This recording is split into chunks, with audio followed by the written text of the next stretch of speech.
Y yo empiezo a ver eso y le digo, amor, amor, y le digo a los que están mirando, y me desnudaba completamente, me golpeaba y me golpeaba. La palabra cáncer es muy dura. La pobreza es una cosa y la humildad es otra, pero nosotros traíamos el combo completo y las condiciones eran tremendas, eran difíciles. Uf. Yo no sabía que yo era pobre, yo no tenía televisión, entonces yo escuchaba mucha radio. La radio me hacía volar. La oportunidad de conocer a una persona que hacía radio y que trabajaba narrando. Y fui tan cansón, tan intensín en gotas, como digo yo, que lo hice que me llevara a una transmisión. Fui muy acomedido a conectar, a hacer, y me hice como el indispensable de que, oiga, este chino colabora, este muchacho, tráiganlo otra vez. Empecé a involucrarme y ese fue en mis inicios en la radio deportiva. Y fui conociendo figuras, narradores, y llegué a ser voz comercial de grandes narradores de este país. Yo trabajé para Discovery Channel, National Geographic, hice voces para Cartoon Network, hice muchas cosas con mi voz. Dios me permitió, en el talento que Él puso en mi voz, me permitió, y veo cómo Él me preparó para este tiempo. A mí me costó realmente afinarme con Dios, con un padre que nos maltrató. Papá me metía debajo de la ducha y con un rejo que tenía 5 tiras en cuero y en la punta tenía unos balines pequeños, él me daba y me salía sangre y me desnudaba completamente, me golpeaba y me golpeaba y me golpeaba hasta que se cansaba. Y él era patadas, golpes, puños, imbécil, bruto, usted no sirve para nada. No soporto el agua fría, ni aún en Barranquilla. Mi papá se fue para Venezuela en la época que en Venezuela era muy bueno que un colombiano se fuera porque se ganaban bien. Y mi papá organizó su vida allá, se fue con otra mujer. Mi papá nos dejó desde muy temprana edad mía. Yo recuerdo que a mí cuando me tocaba comer helado y jugar, me tocó ir a trabajar para sostener a mi mamá y a mis hermanos, porque yo tomé esa responsabilidad. Yo tenía 13 años cuando empecé a trabajar. Esas cosas que marcaron mi vida de una manera muy fuerte. Entonces, el crecer y que a mí me digan que yo tengo un padre que se llama Dios, pues yo no quería más papás. Sabía que Dios andaba con un rejo en la mano también. Claro, yo tenía una figura de un Dios castigador con látigo. Yo no conocía ese Dios de amor. Yo lo vine a conocer realmente cuando quedé en lo último. Yo intentaba y no podía. Caía muy fácilmente. ¿Cómo hago para dejarla? Yo estaba metido con la cocaína de una manera impresionante. Impresionante. Yo tuve 2 momentos de sobredosis muy fuertes y casi muero en Cali una vez. Porque también empecé a trabajar alterno a raíz de mi voz y de todo lo que yo hacía. Yo empecé a trabajar con orquestas. Entonces yo viajé con los Alfa 8 a la Feria de Cali, con los Tupamaros, estuve con la orquesta de Pacho Galán. Y nosotros, no importaba si era lunes, martes, miércoles, no importaba. La vaca, es decir, la recolecta empezaba desde las 2 de la tarde para ir a comprar al supermercado la botella y empezábamos en los estudios a tomar, y a consumir, y a tomar. Hasta que un día, después de pasar por muchas, yo diría que como el hijo pródigo, que entender y reconocer que necesitaba de Cristo y a pensar que Dios ya no me iba a dar una oportunidad. De toda esa escasez y todo, con muchas cosas difíciles, mi mamá conoció de Dios. Mi madre tenía grandes amigas y esas mujeres de oración, esas señoras de cabello largo aquí, la moña, y esas hermanitas pues firmes que llegaban a orar temprano a la iglesia con mi oración así. Y yo recuerdo que una señora de esas me quedó mirando una vez y me dijo, le dijo a mi mamá, uy, hermana Carmen, su hijo Dios lo va a usar tanto, se van a llenar estadios, él va a viajar mucho, su voz será conocida. Yo tenía 13, 14 años cuando eso pasó.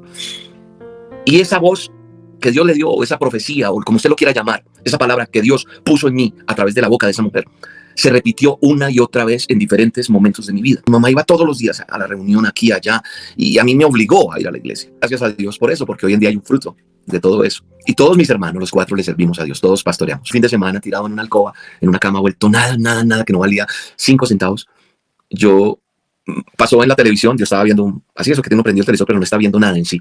Y pasó como un comercial de una iglesia, donde Dios tiene el poder y no sé qué, y yo estaba marcado con la sangre de Cristo, pero lo había dejado. Yo había abandonado y había dejado la silla vacía. Y me quedé mirando al techo de esa habitación y yo dije, ¿será que Dios todavía se acuerda de mí? Y yo me quedé mirando y tal cual lo que yo estoy diciendo pasó.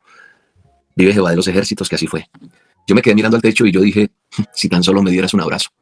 Ay. Y en ese momento vino el abrazo más grande del mundo, el abrazo más bello, el abrazo más especial que yo haya recibido en mi vida. Me abrazó, yo lloraba, yo sentía su presencia, no hubo nadie que orara por mí, nadie tuvo que poner su mano, nadie, solamente Él estaba ahí. Me sentía tan cochino, tan pecador, y Él me dijo que me amaba, y eso me hizo sentir muy bien. Me sentía avergonzado, sin embargo Él me decía, no te avergüences. O sea, yo no escuchaba la voz audible, pero como que lo que yo pensaba me lo respondía. Yo te amo como eres. Y yo le decía, ¿será que hay una oportunidad para mí? Y Él me dijo, sí. Yo fui a grabar y todos, Arana, y me pasaban como la plata y yo recuerdo que yo les compré, pero fui como raro, yo no quería hacerlo, y sirvieron y yo no pude tomar, y uno de ellos me cogió y me dijo, ¿usted qué le pasa? Y trató de untármelo por la boca, echármelo, yo no pude tomar, pasó 1, 2, 3, toda la semana, no tomé, no fumé cigarrillo, y yo dije, soy libre, ya no tengo nada, y qué va, llegó el sábado, y vino con toda, ahí me pegué una rumbiada espantosa, y entonces me sentí tan mal, y otra vez hablé con el Señor, le dije, no, yo no puedo, y el Señor me hizo ver que en Él sí podía ser restaurado, pero que yo tenía que poner de mi parte. que yo tenía que hacerlo. Entonces yo dije, no puedo volver a caer, no puedo. Y empecé. Entendí que tenía que hacerme a un lado de ese grupo de amigos que yo tenía, de ese entorno. Yo ganaba muy bien, yo estaba rankeado ya en la locución, yo ya era un locutor VIP, era una voz premium. Dejé todo eso porque dije, tengo que salirme de ese mundo. Yo no me metí en un centro de rehabilitación, no. Mi centro de rehabilitación fue Cristo. Tuve días de ansiedad muy fuertes, tuve momentos que mi cuerpo sudaba, que la ansiedad era espantosa, que a veces a gritos me llamaban las mujeres que antes no me llamaban los amigos que antes no me ponían, todo se pone en bandejita de plata, y era la lucha. Y recuerdo que empecé todo ese proceso, y ya habían pasado unos 4 meses, cuando de pronto con el pastor Eduardo empezamos un proceso de trabajo en Manantial, de hacer radio, y hay la conexión para que nazca la emisora Vida M, y yo empiezo a trabajar ahí fuertemente. Fui director de los primeros 4 años de la historia de Vida M, y cuando yo me fui, quedaron 6 emisoras. Yo me tiré al piso y le dije, llévame, porque no estoy haciendo nada. Yo no quiero vivir más, ya no hacía radio. Y yo le decía, para esto me trajiste, para esto me sacaste de donde estaba, y ya no podía yo volver atrás porque no me nacía. Y empezó un proceso donde Dios me quitó la piel, donde Dios me formó nuevamente, no tenía ni para comer a veces. Wow. Y entonces monté la emisora Roca. Hubo muchos momentos, Moiso, que yo estuve a punto de apagar la emisora, de hacerle así, clic, y yo escuché, ¡alto! Y me detuve. No tenía para pagar el arriendo donde vivía. Llegué a deber 1 año de arriendo. No tenía para comer. No tenía para pagar el internet. No tenía para nada. Pasé momentos y desiertos durísimos. Después de que terminamos en la primera etapa mal, lastimados y heridos los dos, por fallas de los dos, pasaron 6 años y medio y nos volvimos a encontrar en un estudio de grabación. Y esos 6 años y medio estaban vivitos allí cuando la volví a ver, cuando volví a salir con ella a cenar, y ella también, y enamorados. Dijimos, no vamos a buscar nada más, somos los dos. Hemos pasado pruebas como esto de ese cáncer tan fuerte, donde yo un día le tuve que decir al Señor, te la entrego, no es mía, es tuya. Uno está pronto, está en una etapa en la cual podemos hacer muchas cosas, no hay nada que temer. La palabra cáncer es muy dura, y la operaron, y después de la operación, a los 15 días tal vez, el médico nos cita nuevamente y nos dice, hay que hacer quimio. Completamente oscuro. Eran las 8 de la mañana y ella me dijo, no me abras las cortinas, no me corras nada, quiero estar encerrada. Y lloraba. Yo la abracé, oré con ella y oramos, no reclamándole al Señor nada, sino diciéndole, Señor, quita este dolor tan duro que tenemos.